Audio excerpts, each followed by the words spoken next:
silent. So it's my humble request to all to rise as a token of respect.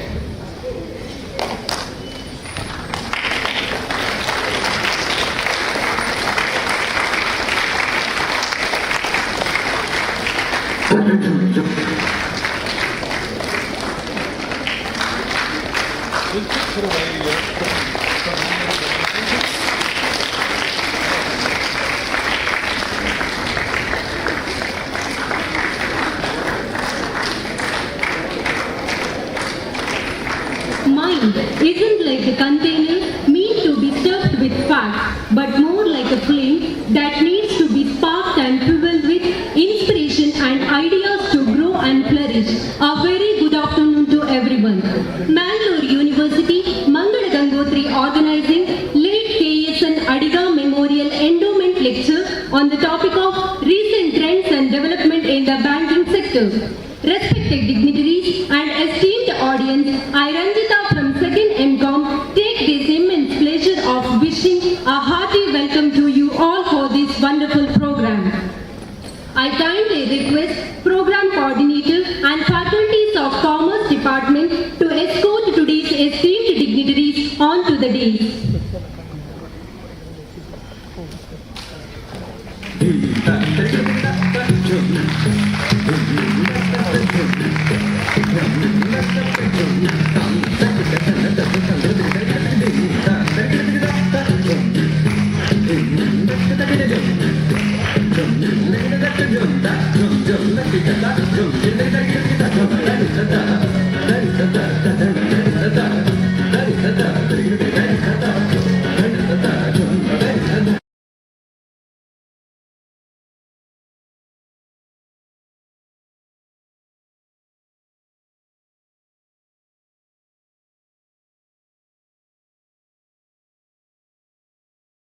Prayer is not asking, it is a longing of the soul. It is both an incredible expression of both mind and a gesture of surrender towards the divine. Now, I call upon Miss Sindhu and Miss Priya to lead us into prayer. Kindly rise.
Thank you, Sindhu and Priya.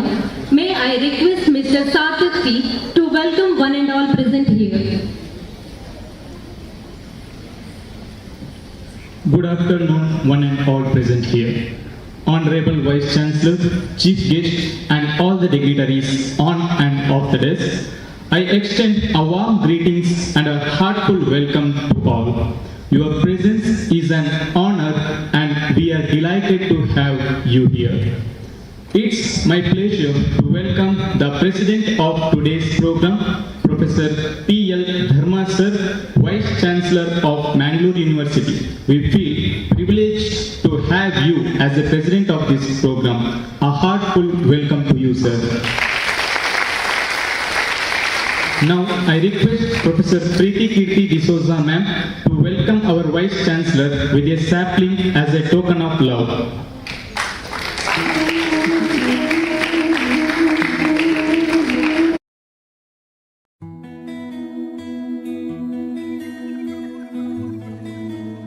Resource person Shri Srikrishnan MD and CEO of Karnataka Bank, Mangalore. We are extremely honored to have you as a resource person. A warm welcome to you, sir. Ishwara P. sir to welcome our resource person with a sapling as a token of respect.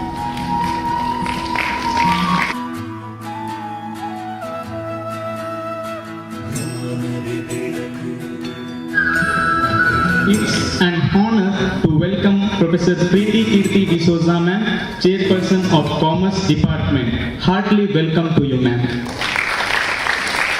I would like to extend my warm welcome to Professor Y. Muniraju sir, Chairperson of Department of Statistics, DOS Chairperson, Commerce Department. A warm welcome to you, sir. And also I would like to welcome Professor Parameshwara sir, DOE Chairperson, Department of Commerce. Heartily welcome to you, sir. I heartily welcome Professor Ishwara P. sir, Program Coordinator, Dean, Faculty in Commerce and Management. Welcome to you, sir. And I would like to extend my warmest welcome to Sri Madhava sir, PRO, Karnataka Bank. Welcome to you, sir. I would like to welcome all the participants, teaching and non-teaching staff, research scholars, media partners, and each and everyone who present here. Once again, welcome to you all. A warm welcome to you too, Sarthak. A ray of light is a ray of hope. Let's all leave the darkness and step towards the bright path. Now we will have our traditional auspicious lamp lighting ceremony. I request Honorable Vice Chancellor Professor P.L. Dharma sir, along with all other dignitaries on the dais, to light the lamp and symbolically inaugurate this program.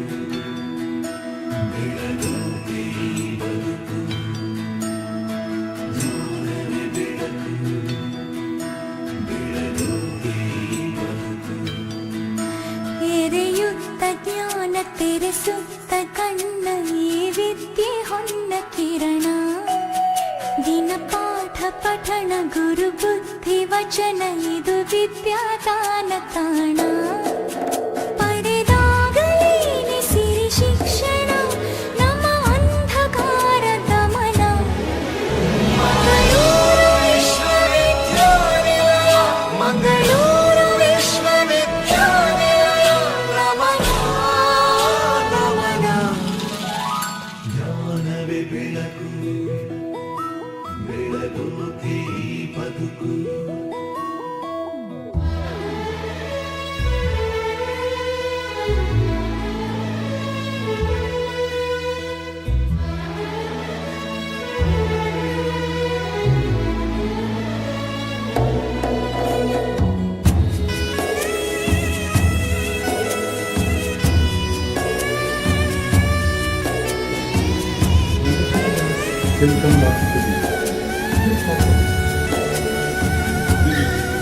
I kindly request all the participants to occupy the front seats.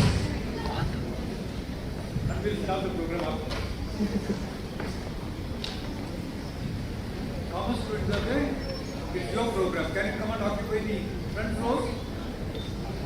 Make it backside. We will wait for you.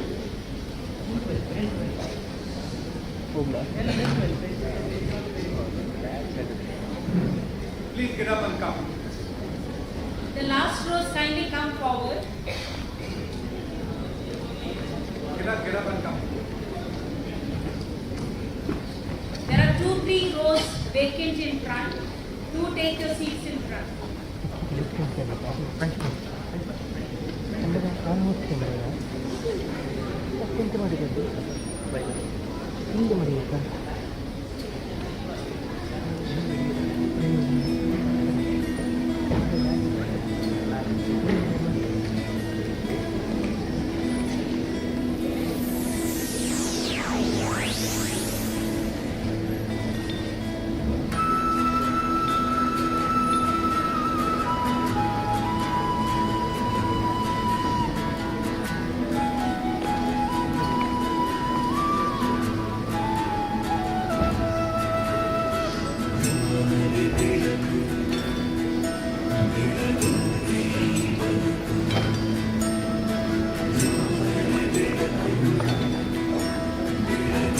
Now, I request Professor Ishwara P. Program Coordinator, Dean, Faculty of Commerce and Management, to give introduction about this program.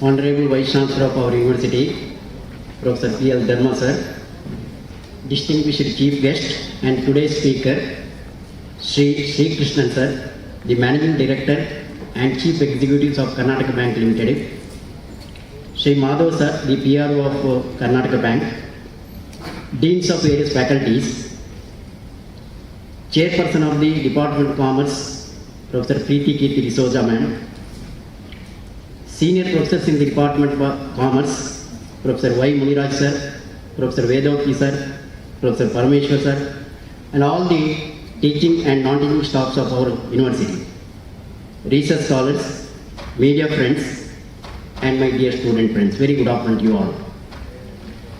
This is our third KSN Adigas Memorial Endowment Lecture organized by the Department of Commerce, Mangalore University. The KSN Adigas Memorial Endowment Lecture was launched on 12th June 2015 by former MD and CEO of Karnataka Bank, Sri P. Jairam Bhatt, and he handed over a check of rupees 5,000 to then Vice Chancellor of our Mangalore University. Sir, 5 lakhs it is. 5 lakhs, yeah, 5 lakhs.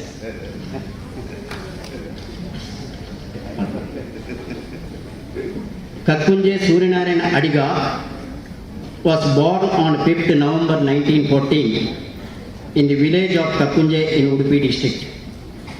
He was lawyer by education and politician by profession. He was served as a member of the Mysore Legislative Council from 1966 to 1971.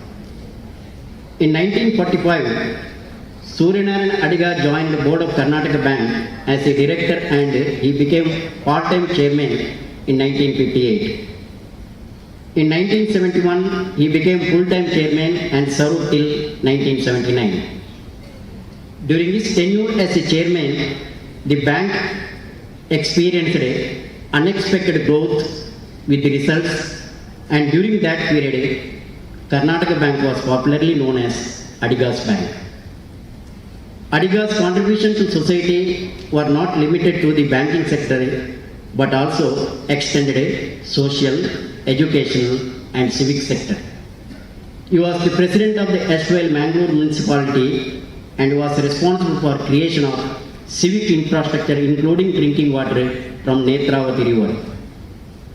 The endowment lecture was launched in the Mangalore University campus as fitting tribute to KSN Adiga, who was instrumental in setting up the postgraduate center at Kaneje and also instrumental in the establishment of Mangalore University. Karnataka Bank Limited was incorporated on 18 February 1924. The founder chairman was D.R. Vachrai Achar and KSN Adiga was the second chairman of the bank. In 1960, under the chairmanship of the KSN Adiga, Karnataka Bank acquired 3 banks.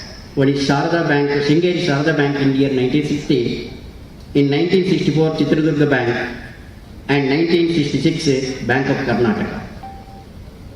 Karnataka Bank is the first bank in India to reach the milestone of 100 years. The Karnataka Bank had initiated financial inclusion and priority sector lending much before the RBI made them mandatory. The Karnataka Bank has been doing CSR project before even it was made compulsory. Karnataka Bank is not just Karnataka's bank anymore now, it is a bank of the country. Karnataka Bank is India's one of the largest private sector bank. As a premier bank, Karnataka Bank has developed a comprehensive range of customized products and services suitable for every kind of market, business and personal.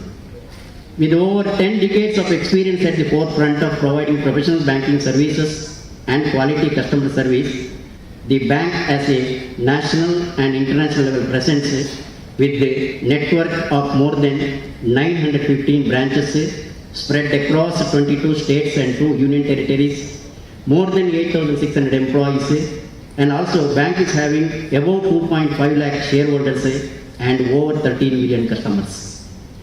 The mission of the Karnataka Bank is to be a technologically savvy, customer-centric progressive bank with a national presence, driven by the highest standards of corporate governance and guided by sound ethical values.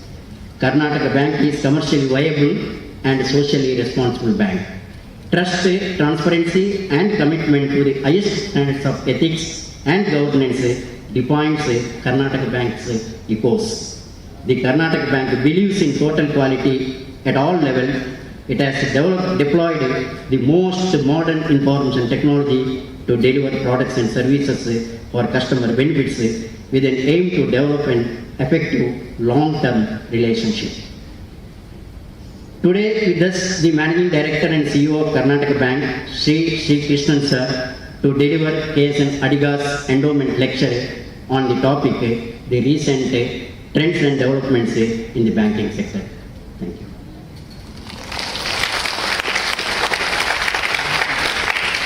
Thank you, sir.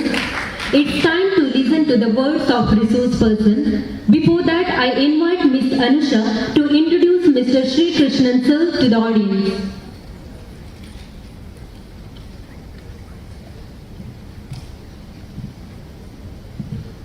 It's my immense pleasure to introduce today's chief guest, Mr. Srikrishnan Harihara Sharma. Mr. Srikrishnan Harihara Sharma has nearly 4 decades of experience in commercial, retail, transactional banking, technology and payments. He has previously held key positions at HDFC Bank Limited, S Bank Limited and Jio Payment Bank Limited. At HDFC Bank Limited, he was a part of founding management team and was involved in setting up bank's corporate and retail banking, treasury and capital market infrastructure business. Sri Krishnan, as an executive director and member of board, was instrumental in setting up commercial banking infrastructure at S Bank Limited. At Jio Payment Bank Limited, he served as a managing director and CEO was responsible for application and coordination for approval of license with RBI. He has worked extensively to build system and technology to support supply chain finance and provide digital banking platform to various banks in and outside India. Currently, Mr. Srikrishnan Harihara Sharma has assumed charge as a managing director and chief executive officer of Karnataka Bank on June 9, 2023. Once again, I extend a warm welcome on behalf of Mangalore University. Over to you, sir.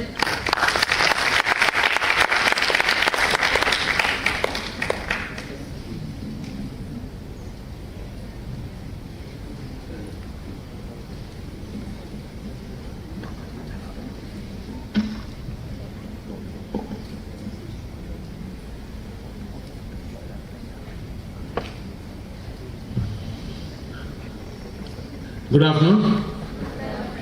Professor Dharma, Vice Chancellor, illustrious professors on the dais, my colleagues, and the young leaders of tomorrow.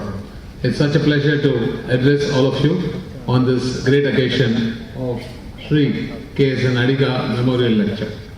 As some of you have already known, the introductions were given very comprehensively, and thanks to all of you, including my own introduction, which was like very admirable, when I hear about it myself. So this is a journey, and I'm sure that most of you who are commerce students, I'm told, and you have a very, very illustrious career ahead of you. For those of you who have some hope in life, I must tell you this. I was a commerce student like each one of you way back in 1978 to 1980. I graduated in 1981 in Vivekananda College as a Bachelor of Commerce. And then of course I went on to do my management. So there's a lot of hope. Each one of you can become MD CEO of the bank. I think a lot has been already talked about as far as the endowment that has been given by Karnataka Bank. And a lot of introduction again as what I heard about Karnataka Bank. So I have actually got my job far more easier compared to what I would have otherwise had to introduce Karnataka Bank. But just a few points which are very unique to Karnataka Bank. 22 years before Karnataka state was formed, this bank was actually called Karnataka Bank. That is a very, very true reflection of the vision that the founders had, one. The second is that very recently, which was February 18, we had celebrated the centenary year, and it was a huge function in Mangalore and of course across all the major towns and major cities in India, where we celebrated our centenary year through the year with our own customers. It is also very unique for all of you to know that the 100 years, which we will end now in March, the financial year, every one of the 100 years, this bank has made net profits. It is also unique that you should know that 97, which will include this year also, 97 out of the 99, out of the 100 years, the bank has actually declared dividends to its stakeholders.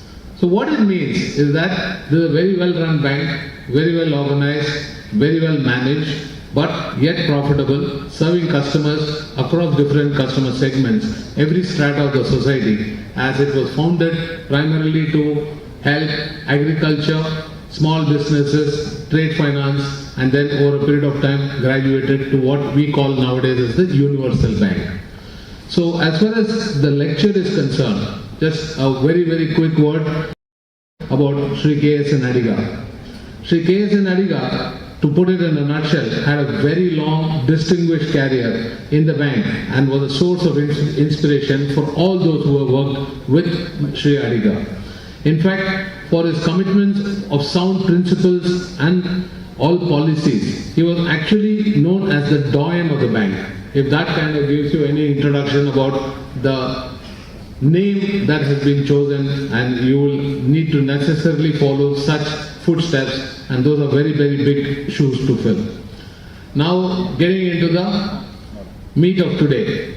As far as whatever that we want to talk about, let it be a very freewheeling speech. I did not really prepare for a speech, but on the other side, I actually like a little bit of extempore speech, because that is when the thoughts also very freely flow. It is very important for us to know that banks have been established over 125 years in this country. And banking, as they say, is the oldest business in the world. Now, what is banking business? Banking business is primarily taking a lot of deposits, lending it to the needy, to make sure that those who need funds for their respective financial requirements are lent money, and the money that is made out of such lending is actually paid back to the depositors as interest. So there is a difference, and that is what we normally call in our banking parlance called net interest margin, NIM as it is normally called. I am sure that in any of your academics you will come across this. But banking is not as simple as that. Banking has become more and more complex, because just lending money from the deposit that you are accruing is not something that is going to take you for long.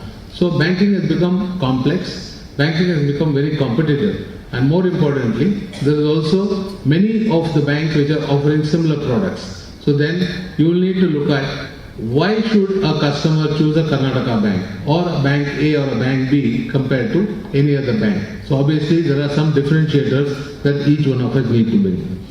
Now one of the key things, and this is what I'm going to spend the next about at least half an hour or so talking about this, is one, how does this happen? Two, what are the value adds? Three, where does technology play a role? Four, what is the future as far as the bank is concerned? Now, the last part is the last 100 years how it was, and if you look at Karnataka Bank, what the next 100 years is going to be. We have to prepare ourselves. So like how you're all getting into the basics in academia, whereby you are starting off on the sound principles in terms of theoretical knowledge. But then thereafter, you get on into a role which is more practical in approach. Through various case studies that you have learned and actual on-the-job training, you become specialist. When you become specialist, then you choose an area of specialization that is to your liking, because today's world offers a lot of options, opportunities as far as each one of you is concerned.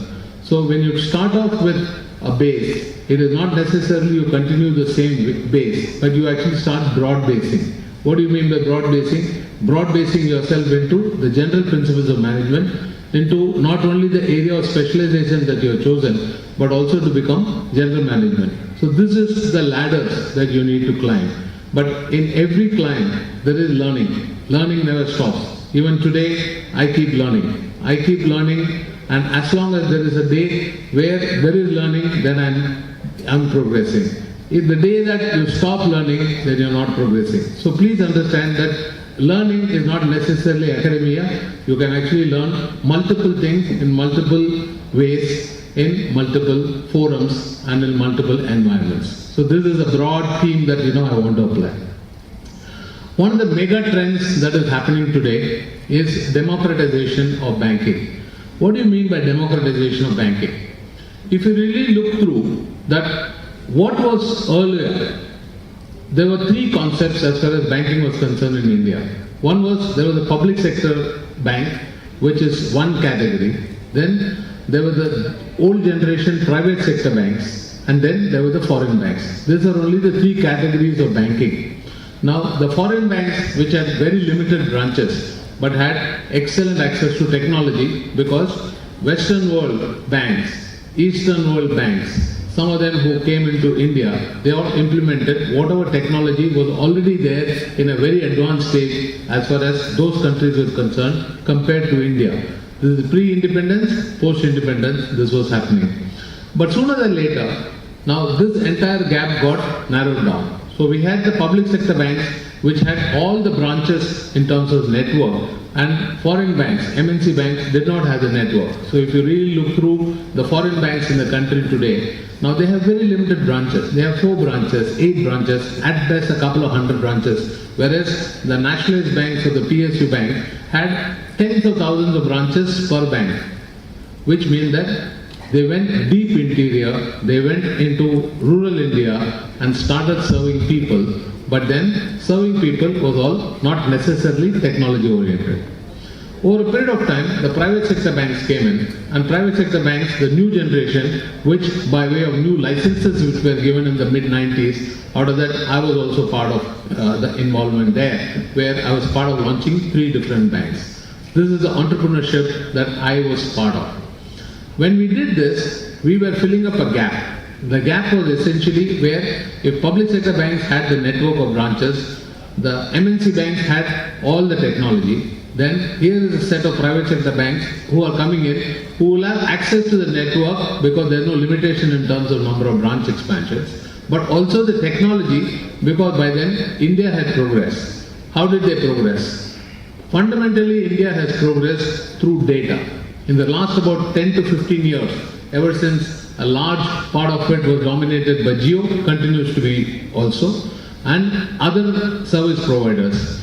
You have now data in your pocket. All of you are looking at your small 5-inch or at best 5.5-inch screen, and you say that you have access to the rest of the world. You have the access through data to access the best of information in the world, all search engines availability, everything related to retail e-commerce, everything related to healthcare, everything related to education, and of course, banking and financial services is no exemption here.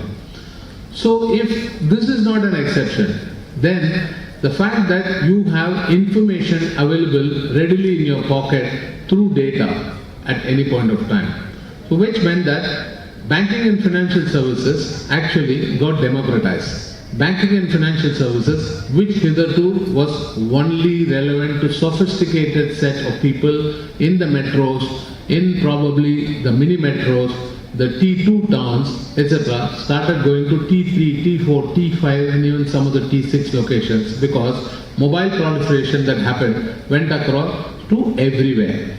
As long as there was a mobile, recently I was on a trip to very corner place in north of India. I was so surprised that the CRPF Jawans who were there in the border, actually, they were watching live TV, live cricket, scores, and they were getting access to live films and music.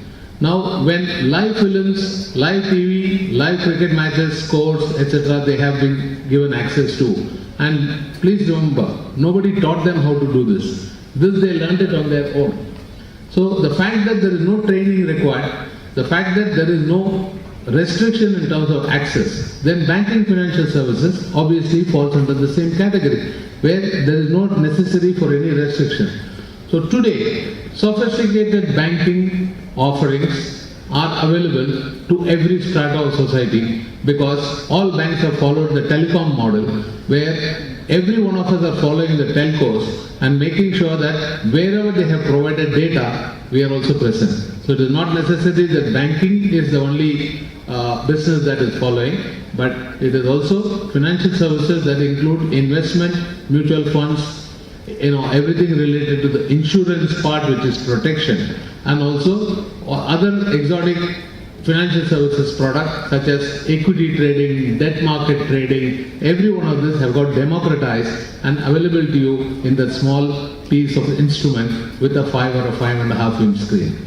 So this is actually possible because of the super fast internet which is available, the access. Now for this, a lot of work had to be done in the back end of banks. Now this is a big development because one, the banks had to access a common database, which meant that if you have about 150, 200 students here, all of your relationship, which is in the form of your customer identity, everything related to your transactions, everything related to your balances are available in a central repository, but which has to be again sufficiently guarded, because we cannot have a customer A to know about the balances of customer B, because this is not allowed under the Banking Regulations Act. So within the regulatory framework, there was obviously an opportunity for us to centralize, which is done through what is called a core banking solution. And through the core banking solution and providing an access for customers whenever they want, that is anytime, wherever you want, anywhere, and whatever that you want, whatever. So anytime, anywhere, whatever was offered to you, and all of this is technology driven.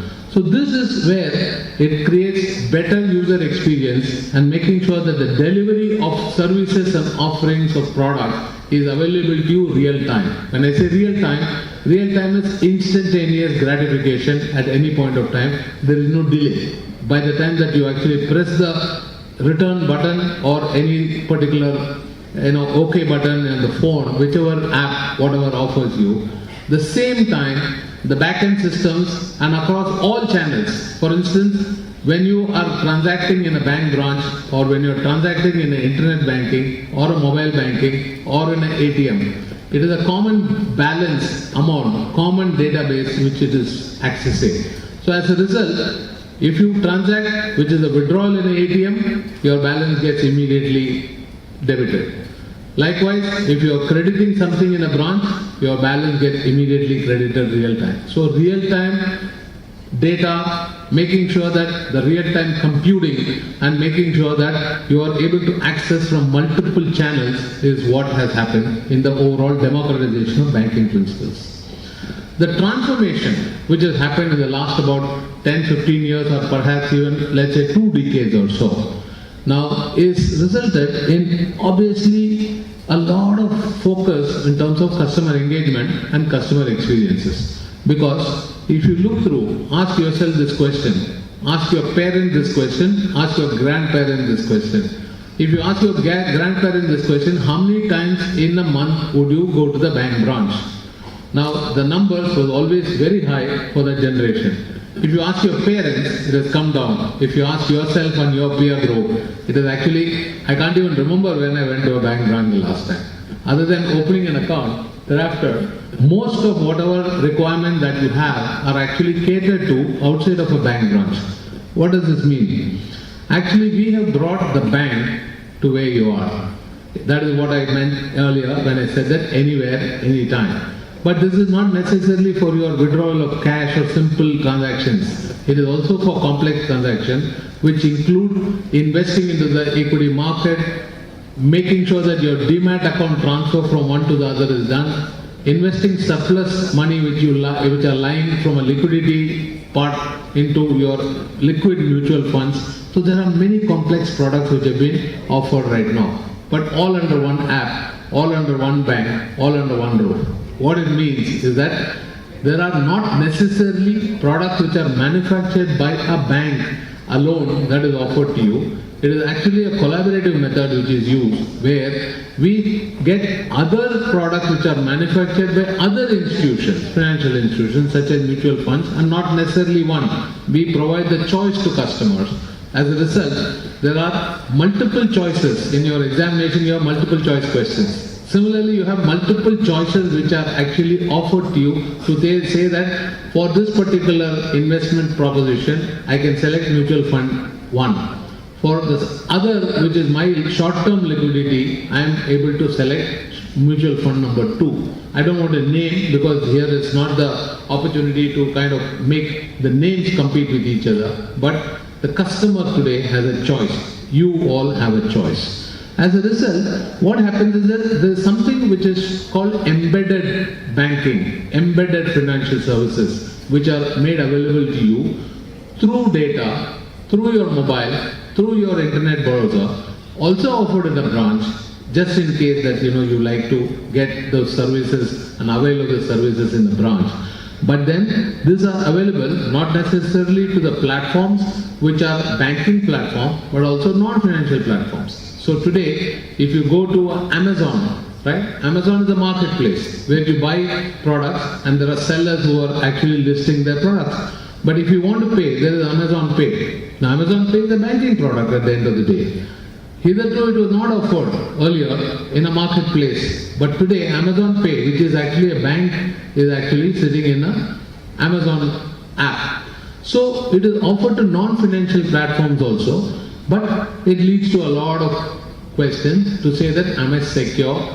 Are we sure that this is being offered in a very, very controlled environment and making sure that I will not lose money? Now this is a challenge because it is called, as you open up, as you are actually exposing all of your technologies to other non-financial institutions, there is a risk that you run.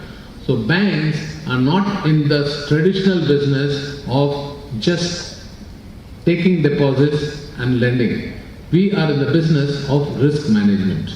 We actually identify the risks that are involved in every action which is a financial activity. What are the steps that we need to take to mitigate those risks?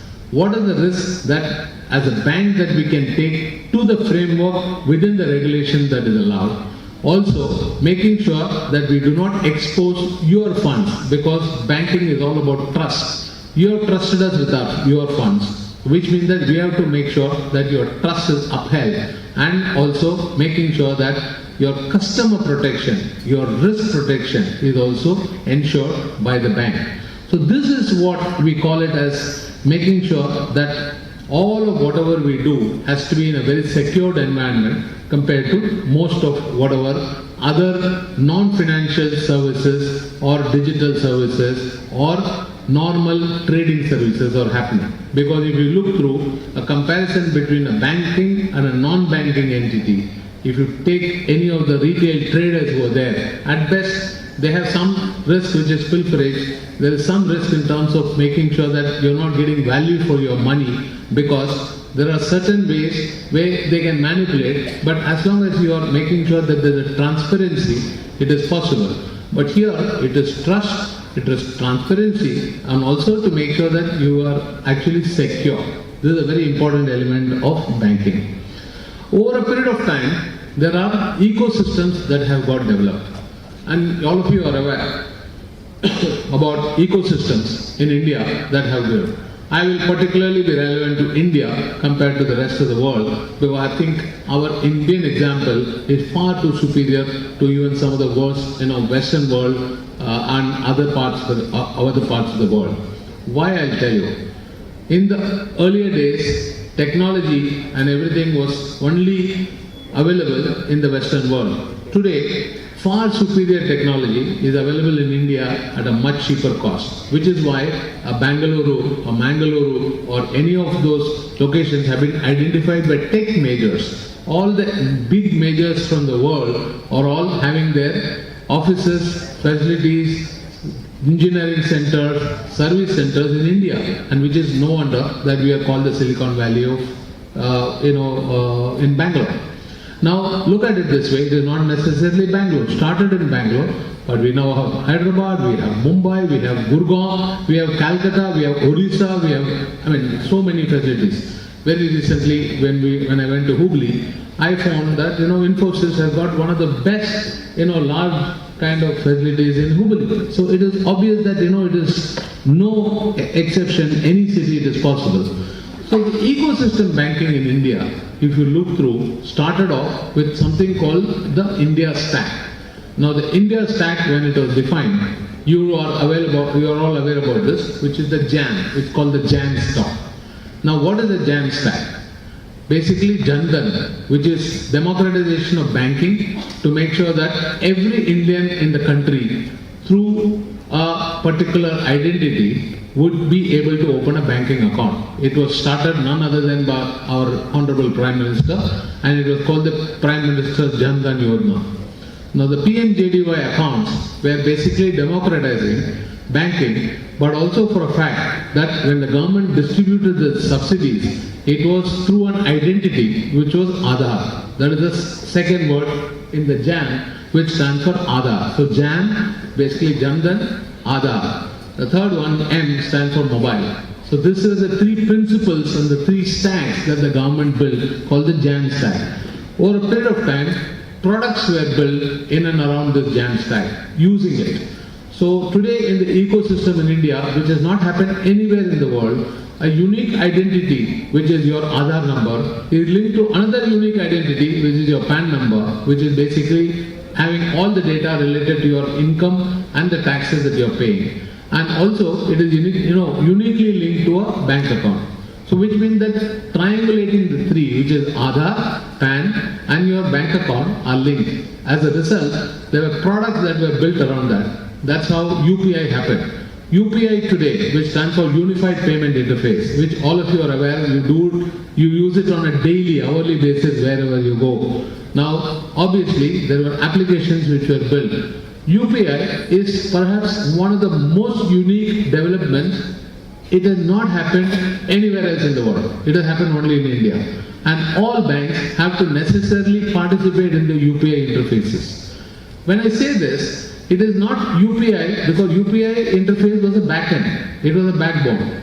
But how do you create use cases? Which is, how do you create use cases for your day-to-day requirements through UPI? This is when paying through a QR code, paying through the mobile, paying through retail e-commerce, paying through websites, paying through Amazon, all of this started happening.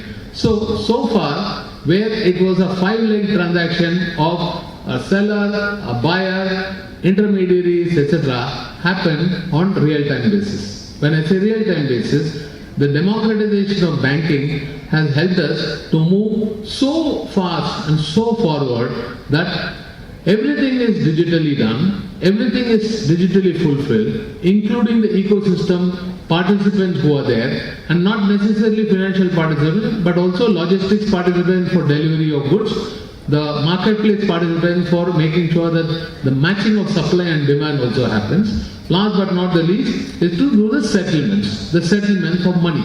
So obviously when the trader is selling, he has to get the money from the buyer. But the buyer, you pay someone else, and that someone else pays, in this case is Amazon as an example.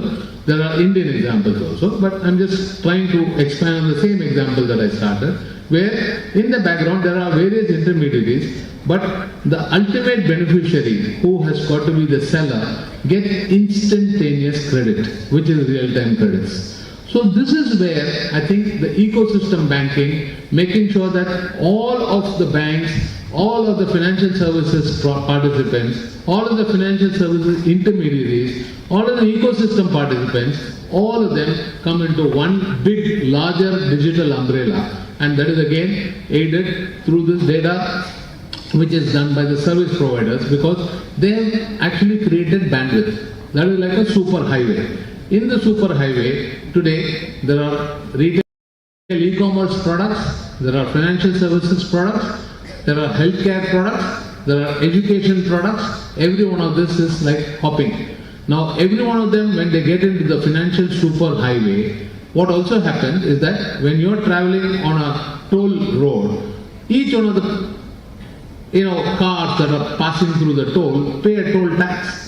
That is exactly what we all do, which is as users, as service providers, as banks, everyone pays a toll fee, which is very minimal, very insignificant, but you get access to the financial superhighway, as well as making sure that in the process, you are not only availing of financial services benefit, you are actually getting a lot of non-financial services benefits in this entire superway.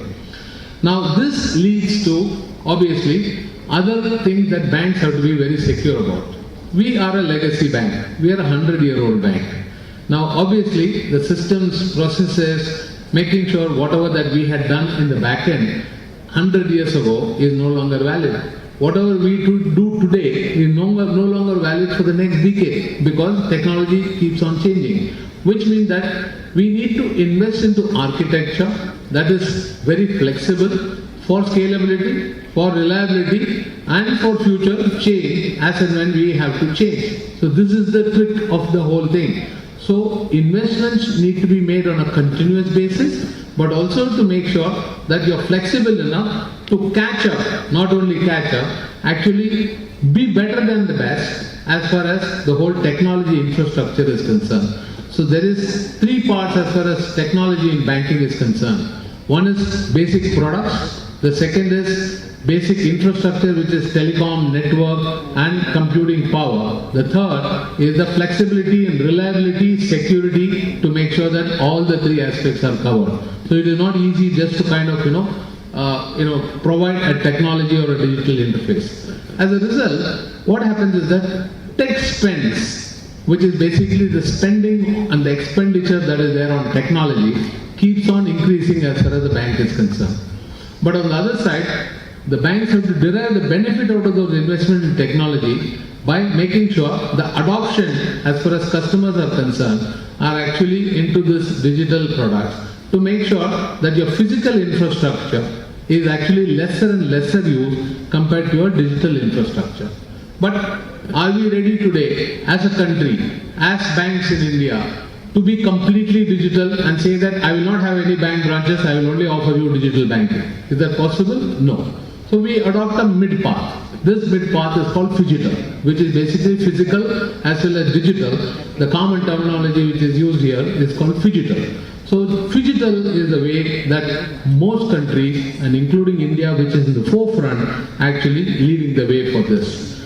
Now, as far as the whole customer segments are concerned, in our bank, we call it as a RAM segment, RAM. RAM stands for multiple terminologies in multiple businesses. But as far as Karnataka Bank is concerned, retail, agri, which is rural, and middle market, which is called MSME and the SME. This is the RAM segment as far as the bank is concerned.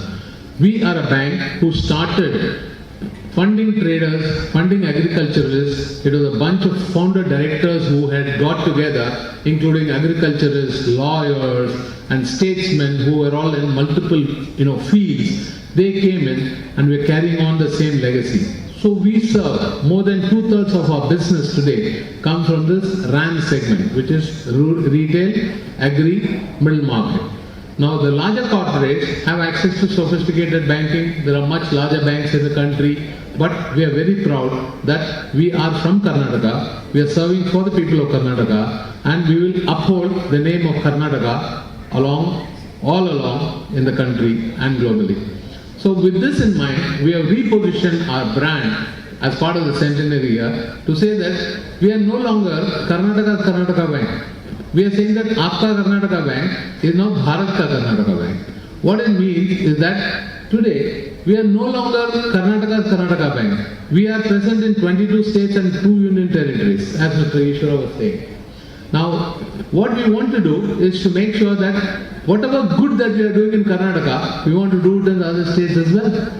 So this is where we are heading as a bank, and in terms of where we want to go, and making sure that we are in the process of making ourselves as a national private sector bank. For doing any of this, it is important that we keep on increasing the raw material as far as the bank is concerned to facilitate growth. What is the raw material as far as the bank is concerned? The raw material for the bank goes without saying that it is money. So which means that we have to keep on raising money, which is capital. So we'll have to ensure that there are prudential norms, which all of you will study, whereby something called a capital adequacy ratio, and then there's something which is related to making sure that you do not go below a particular level as far as the overall banking regulations and the compliance and the regulatory framework is concerned. So we need to maintain certain ratios at a particular level and above at any point of time. So as we grow our book, the advances book, as we grow our overall lending and the opportunities, we need to make sure that we are staying above the prudential norms or those ratios or the metrics that we measure and required regulatorily. So we keep on raising money. With this in mind, in the last 9 months or so, this bank, we at Karnataka Bank, have raised over 1,500 crores. Now this is a continuous affair. It is not something which happens once in a while. It has to be done as long as you want to facilitate your growth. Where are we heading now? I think in the interest of time, I need to also tell you that let's reflect a little bit in terms of the journey so far and the journey ahead. It is very important for us to know that also. Now, it is very clearly reflected. Each of you, I would strongly urge that you visit our head office in Mahavira Circle in Mangalore, where as part of the centenary year, we launched a centenary building befitting the founders, the founder directors. And this is a complete dedication to the founder directors. But in the centenary building, we have a museum which you should go through. A museum which has collected a lot of records right from the first memorandum articles of association of Karnataka Bank in 1924, 100 years ago, and various documents like our first balance sheet and various pictures, documents from our archive, etc., which reflect the journey from 1924 to 2024. Now that is actually, it's the history, it's of the past. How does it matter? So we have done all this in the last 100 years. But if I look through now, if we really want to look at what is in store for the next 100 years, in the next 100 years is what we have depicted by creating what is called a digital experience center in the same building, where we have actually showcased how banking products are going to look like as you go forward, because there are various terms in technology that you are all very, very familiar, because all of you are youngsters. You are all on social media, you are all very familiar with all this. But if you look through, you would have heard terms such as AR, augmented reality, VR, virtual reality. Now, how do this AI and the ML principles, etc., come into banking? we have showcased each one of them to say that how the world is changing with the AR, VR interface to banking, where you will get a simulation of a bank branch sitting in your drawing room, living room, and making sure that you are actually putting on your VR headset, and you will be able to talk with the blink of your eyelid. You will be able to select transactions and making sure that you are actually executing transactions, but with a virtual assistant who is actually talking to you in real time. And mind you, believe you, it is not a physical person who is at the other end. It is a machine which is talking. So that is the ML part of it. Now we have actually showcased this. We have not released all those products. These are all capabilities which are coming up in the country. So we need to make sure that all these capabilities that we are talking about, we need to convert them into use cases.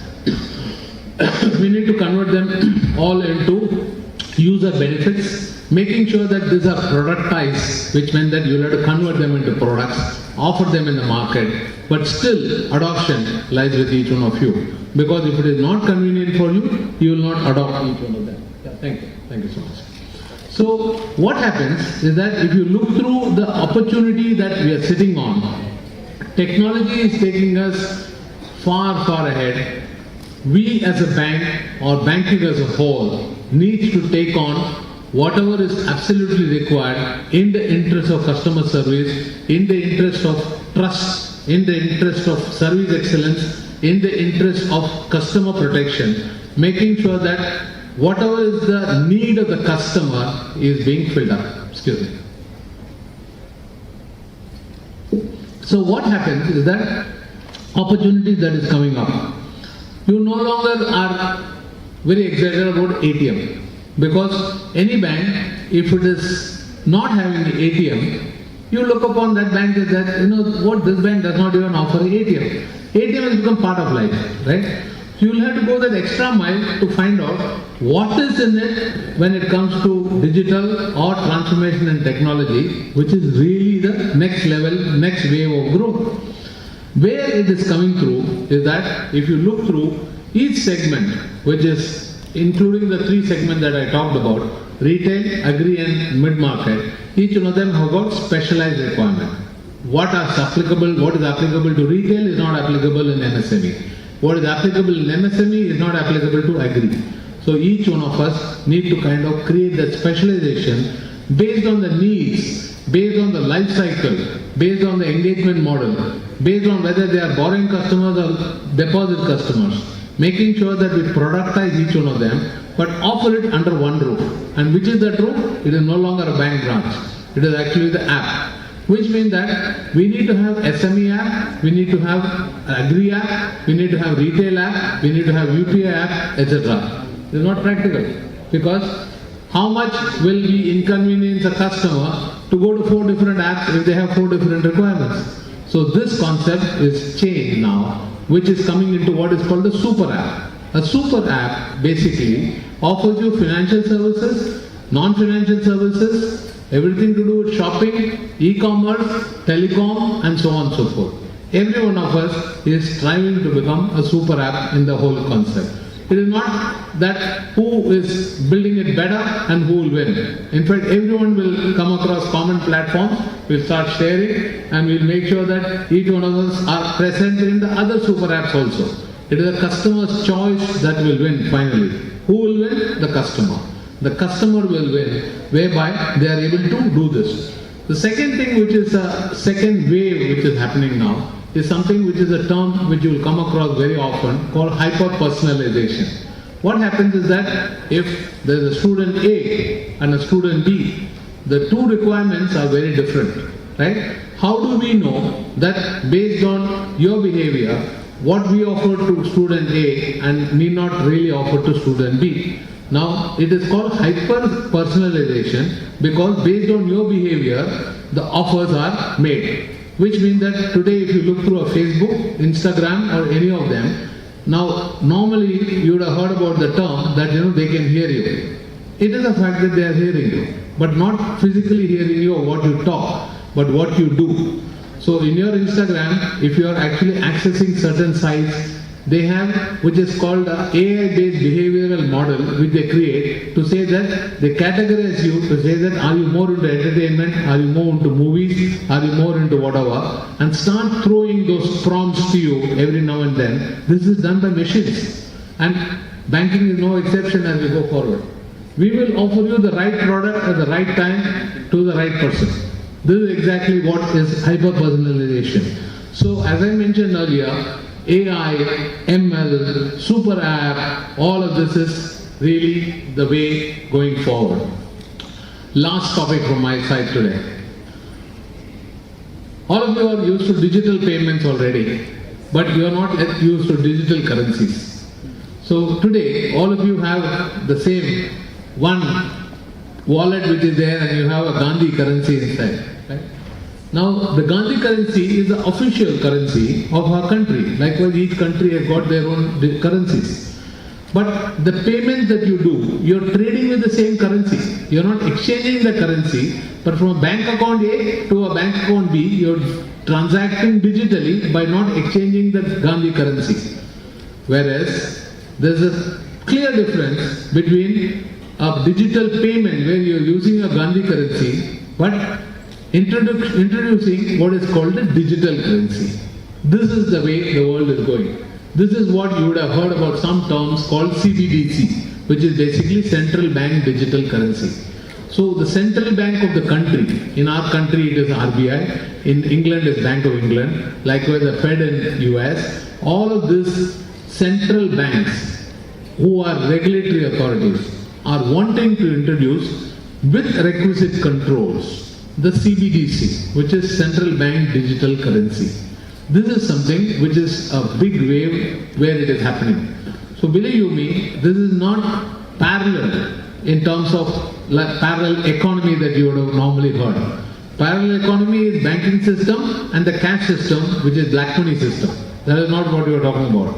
Here we are talking about officially introducing a parallel currency system in the country, which will be regulated. So which means that like how central bank today controls the flow, the printing of notes, minting of coins to a limit which is based on the overall fiscal situation of the country. That is how economics. I'm sure all of you are studying economics and you will be very used to all this M1, M2, M3 and whatever. Now each one of that is reality because central bank monitors. But within those monitorable limits, the digital currency will also come through. This is the next wave which the banking system is waiting forward to. It has got its own risks, but there are ways to mitigate risks. There are risk management systems, there are very clear monitoring systems. We'll have to put vigilance systems and making sure that the digital currency, that system, and the physical currency system also become interoperable. When you say interoperable, that on one leg or one side of the transaction could be a physical currency, the other leg of the transaction could be a digital currency. But then we need to make sure, all of you are account students, you know reconciliation. So in reconciliation, what happens that you have to reconcile the physical part as well as the digital part. But both of it have to be done digitally. It has to be done real time. So which means that there is no time that you have in terms of the computing delay, response time and so on. In the split of a second, it has to happen. Split of a nanosecond, not even a second, because nobody wants to wait for a second nowadays, right? This is all nanoseconds. So on that note, all that I wanted to introduce today is that banking, financial services, offering services under one umbrella, not necessarily products manufactured by you, but actually through a very collaborative method, making sure that all those products are available to you digitally, and making sure that there are ways to go forward as we are actually embracing technology when we are delivering more and more products. All the products will be based on use cases. All the products will be based on what the user requirements are, which in this case happens to be you. All of you are budding youngsters. All of you are commerce students studying economics, accounting and the background. So work on all these things, making sure that some of you could become entrepreneurs, some of you can become bankers, some of them could become economists and so on and so forth. The world is widely open. Some of you can become lawyers using all these basics that are being taught by this illustrious set of professors and this Mangalore University faculty. But on the other side, remember very, very key basic things. My father was a teacher. My father was a Sanskrit scholar. And he was not studying commerce. But what he has told me is that very clear, integrity, maintain this. Don't fear failure, making sure that whatever that you want to do, if you have the conviction, go ahead and do that. Do not fear if you are not doing anything wrong. As long as you are doing anything wrong, then the guilt comes to you. If you are not doing anything wrong, don't fear, which means that you can take risks, you can go ahead and venture out yourself. Last but not the least, learn, continuously learn, because money will follow. Don't work for money, work for the learning and work for the principles. Learning and development is very important. If you are learning and developing yourself individually as a core person, together as a team person, making sure that you are delivering an organizational objective or an entrepreneurial objective very clearly, if you are staying focused, money in the form of wealth, salary, other things will follow, assets will follow. So do not chase money, chase learning. Thank you very much, ladies and gentlemen.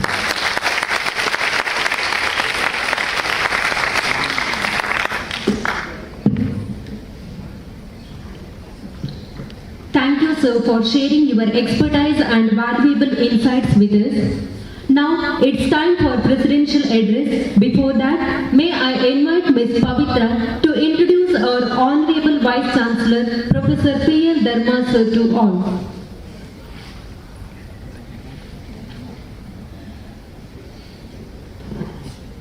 It's an honor to introduce President of today's program, Professor P.L. Dharma, sir. Professor P.L. Dharma, Vice Chancellor, Mangalore University, Mangala Gangotri. He has obtained his master degree in political science from Mangalore University with first rank and obtained PhD degree from Karnataka University. He has total 34 years of teaching experience in Department of Political Science, Mangalore University, Mangal Gangotri. He has 23 years of research experience, published 33 research papers and delivered more than 150 invited lectures. He has been invited as resource person in 10 international seminars and in 73 national seminars. He worked as examiner for PhD evaluation and evaluated 69 theses. Under his guidance, 8 PhD scholars were successfully completed their PhD degree and currently 8 PhD scholars pursuing their PhD.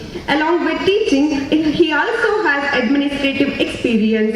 He worked as Registrar Evaluation, Mangalore University from March 2020 to February 2023, Registrar Administration in charge, Mangalore University, Dean Faculty of Arts, Mangalore University, Chairman, Department of Political Science, Mangalore University for 21 years, Chairman in charge, Department of Journalism and Mass Communication, Mangalore University for 2 years, Director PG Center, JK Campus, Chikka Alvara for 1 year, Director Student Welfare, Mangalore University for 3 years, Chairman Committee to Monitor PG Center, Chikka Alvara, Mangalore University, Chief Coordinator Anti-Ragging Committee, Mangalore University for 2 years, Director Gandhian Studies Center, Director Buddhist Studies Center for 10 years, Chief Coordinator UGC Sponsored Training and Coaching Center, Mangalore University for 10 years, Nodal Officer Online Students Grievance Redressal Mechanism, Mangalore University, and worked as Director College Development Council, Mangalore University. He also participated and contributed in relevant areas of higher education, has working experience in Public Service Commission as examiner, served in various academic and administrative bodies under Mangalore University, has administrative and academic experience in other universities. He also involved in NGO activities to restore peace and happiness in Dakshina Kannada. He is awarded with Most Innovative Education Leadership Award Arts by Golden AIM Awards for Excellence and Leadership in Education 2020. Once again, I extend a warm welcome to you, sir. Over to you, sir.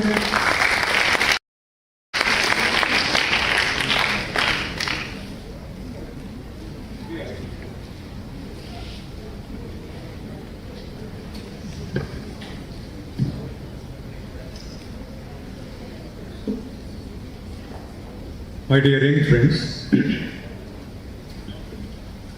Thiru Srikrishnan அவர்களே, my dear colleagues on the dais, young friends and special invitees.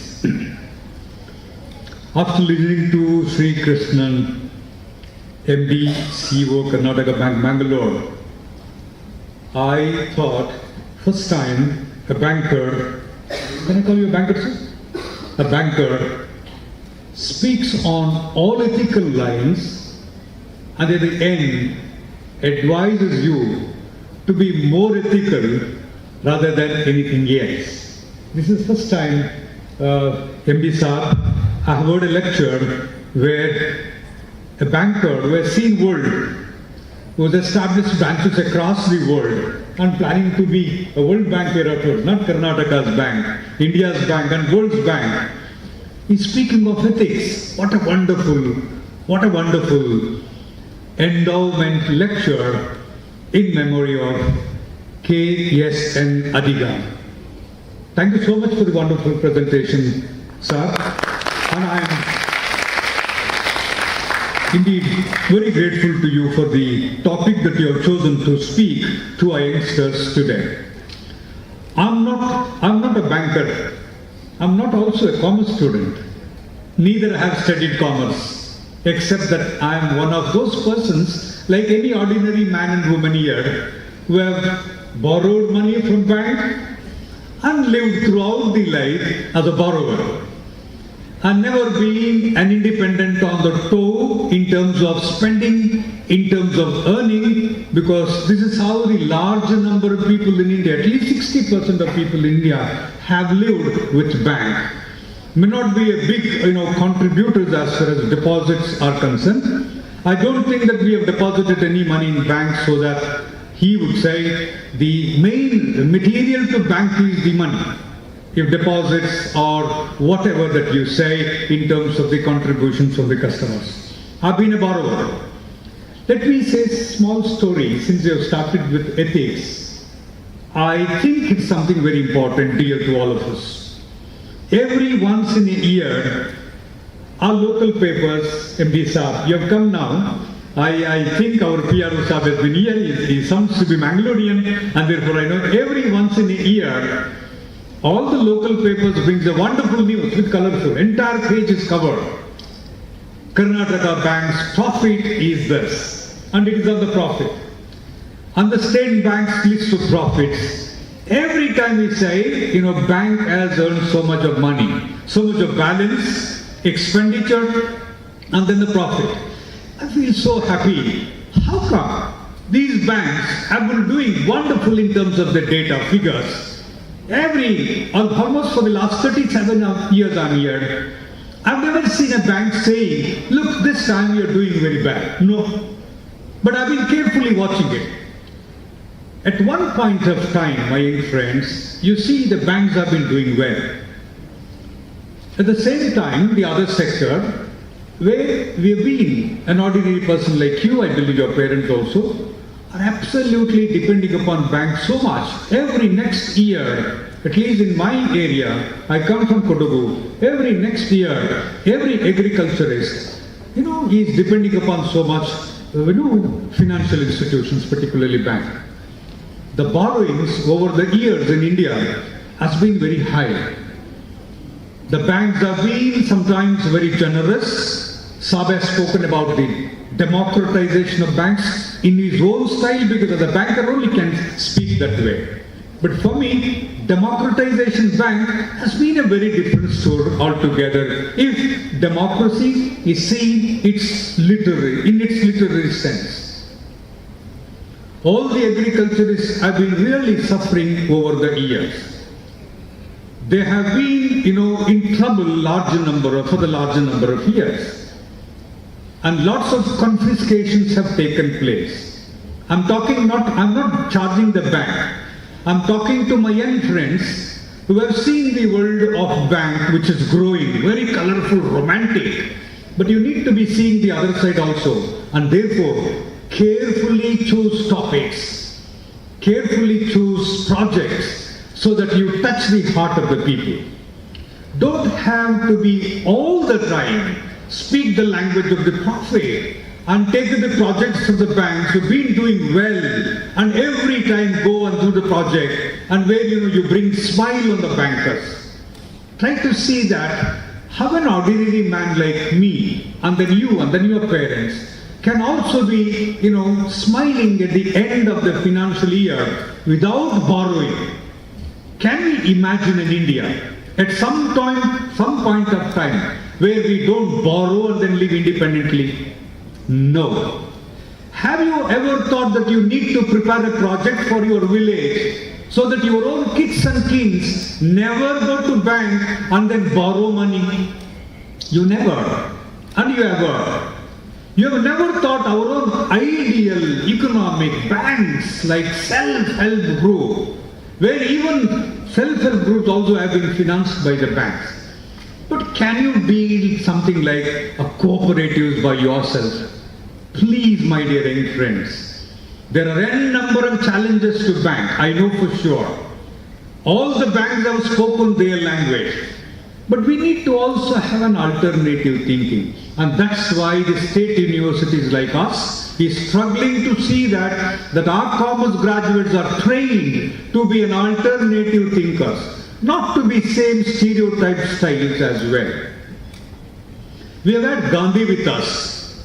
We've had also Vinoba Bhave with us. And we do have larger number of people who have worked in cooperatives so that at least at the end of the day, we die without loan. We die without borrowings.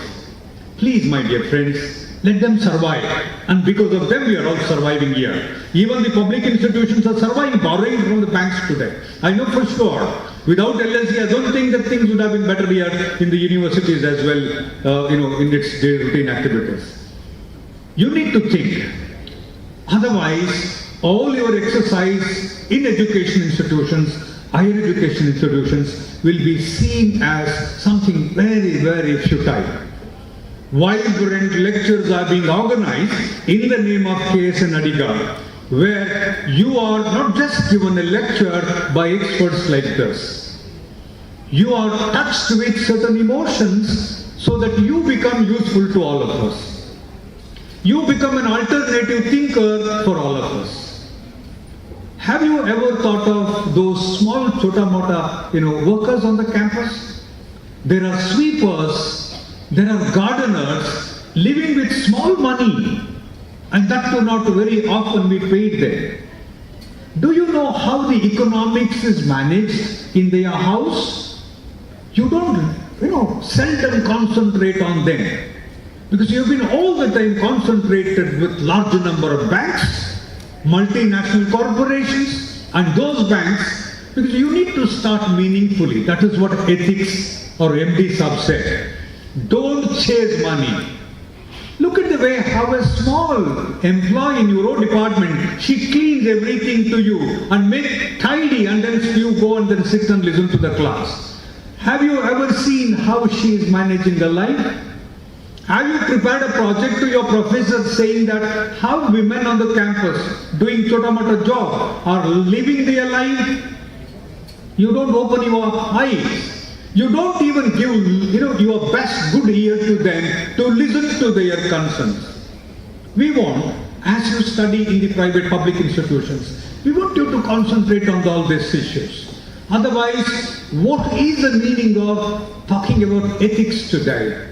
My dear young friends, this is first time, in fact, MD Sahab made me more emotional with all those last words that you spoke, sir. What a wonderful words they are. And this is where exactly the business meets with ethics. The big tycoons, speaks about ethical issues. Though he spoke about all the revolutions that have taken place, democratic revolutions that have taken place, he has also given you cautions as to how you need to be careful. At the same time, he sounded that you need to be a little careful as far as those values are concerned. Without their values, mentioned about his father, a Sanskrit scholar. He is what today is because of his father's advice. You need to be, my dear young friends, you are the one, you have a large number of energy. energy is filled with you. I could see the way the youngsters come and then speak here, introducing the guest, the MC, the anchor. What a wonderful energy that you have. Make use of this energy so that you also develop an alternative system with us. ಬಹಳ ಮುಖ್ಯವಾದ ವಿಷಯ ಇದು. ನೀವೆಲ್ಲರೂ ಇದನ್ನು ಗಮನಿಸ್ತೀರಿ ಅಂತ ತಿಳ್ಕೊಂಡಿದ್ದೀನಿ. ಒಳ್ಳೆ ಅಧ್ಯಾಪಕ ಮಿತ್ರರಿದ್ದಾರೆ ನಿಮ್ಮ ಜೊತೆಗೆ. ಎಲ್ಲರೂ ಅವರವರ ಕಾರ್ಯವನ್ನು ಚೆನ್ನಾಗಿ ಮಾಡ್ತಾರೆ. ನಿಮ್ಮಂಥ ಸಣ್ಣ ಮಕ್ಕಳು ನಮ್ಮ ದೇಶದ ಬಗ್ಗೆ, ನಮ್ಮ ಎಂಪ್ಲಾಯೀಸ್ನ ಬಗ್ಗೆ, ನಮ್ಮ ಎಂಪ್ಲಾಯೀಸ್ಗಳು ಕೆಲಸ ಮಾಡುವುದರ ವ್ಯವಸ್ಥೆಯ ಬಗ್ಗೆ, ಅವ್ರು ಮಾಡುವ ಮ್ಯಾನೇಜ್ಮೆಂಟ್ ಇಶ್ಯೂಸ್ಗಳನ್ನು ನೀವು ಸ್ವಲ್ಪ ಗಮನ ಹರಿಸಿದ್ರೆ ನಮ್ಗೆಲ್ಲರಿಗೂ ಬಹಳ ಅನುಕೂಲ ಆಗ್ತದೆ. ಈ ಊರಿಗೆ ಅನುಕೂಲ ಆಗುತ್ತೆ, ಈ ಜನರಿಗೆ ಅನುಕೂಲ ಆಗುತ್ತೆ. ನಾವು ಕಲಿತದ್ದು ಸಾರ್ಥಕ ಆಗಬೇಕು ಅಂತಂದ್ರೆ ಈ ತರದ ಕಾಂಟ್ರಿಬ್ಯೂಷನ್ ಅನ್ನು ನೀವು ಮಾಡಬೇಕಾಗುತ್ತೆ. ಈ ಹಿನ್ನೆಲೆಯಲ್ಲಿ ನಾನು ನಮ್ಮ ಕಾಮರ್ಸ್ ಡಿಪಾರ್ಟ್ಮೆಂಟ್ನ ಎಲ್ಲ ಅಧ್ಯಾಪಕ ಮಿತ್ರರಿಗೆ ಅಭಿನಂದನೆ ತಿಳಿಸ್ತೇನೆ. ಈ ಥರದ ಲೆಕ್ಚರ್ಸ್ಗಳು ಮತ್ತೆ ಮತ್ತೆ ನಡೀಲಿ, ಮತ್ತೆ ಮತ್ತೆ ನಮ್ಮ ಮನಸ್ಸನ್ನು ಅವರು ಟಚ್ ಮಾಡಲಿ ಅಂತ ಹೇಳ್ತಾ ಈ ಅವಕಾಶ ಕೊಟ್ಟ ನಿಮ್ಗೆಲ್ಲರಿಗೂ ನಾನು ಧನ್ಯವಾದಗಳನ್ನು ಹೇಳಿ ನನ್ನ ಮಾತುಗಳನ್ನು ಮುಗಿಸ್ತೇನೆ. ಜೈ Hind.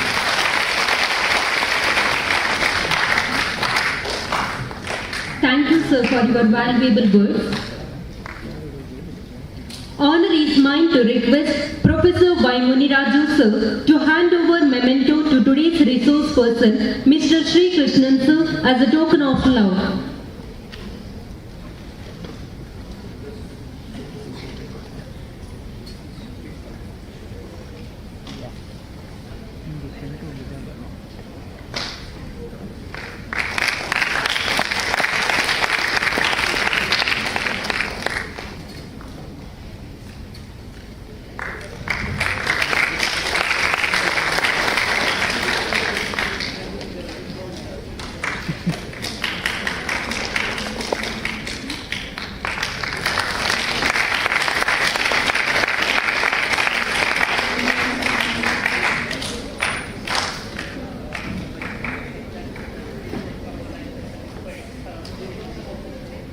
Thank you, sir.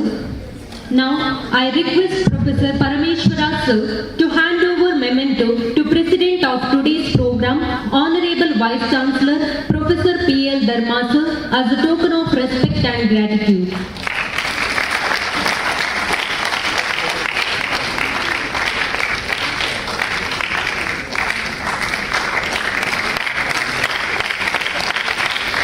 Thank you, sir. I request Mr. Naveen, sir, to hand over memento to Madhava, sir, PRO of Karnataka Bank, as a token of gratitude.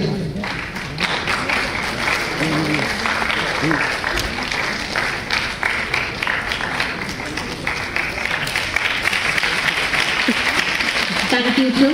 In ordinary life, we hardly realize that we receive a great deal more than we give, and that is only with gratitude that life becomes rich. Now, I call upon Ms. Anupama to propose vote of thanks. Before that,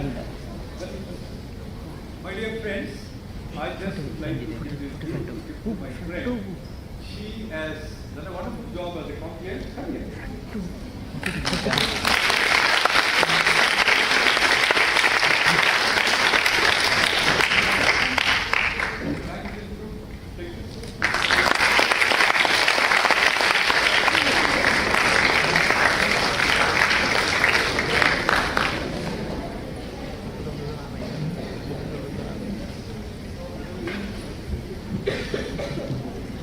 Good afternoon to everyone.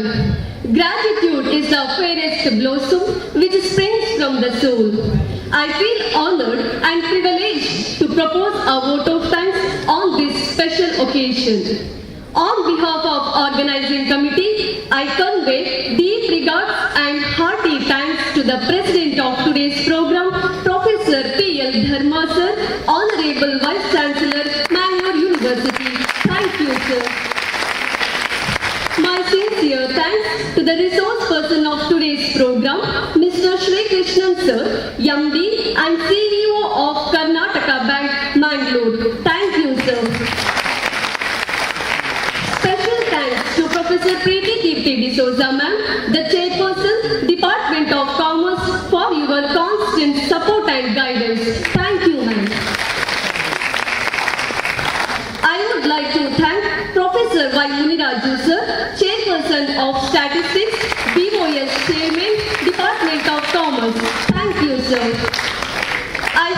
thank Professor Parameshwara sir, Chairman, Board of Examinations.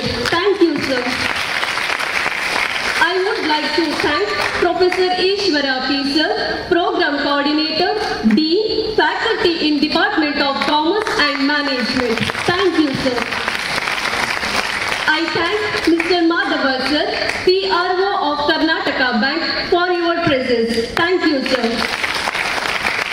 I extend my heartfelt thanks to research scholars, students, teaching and non-teaching staff, media partners and each and everyone for making this program successful. Once again, thank you one and all. Your smile is your logo. Your personality is your business card. How you leave others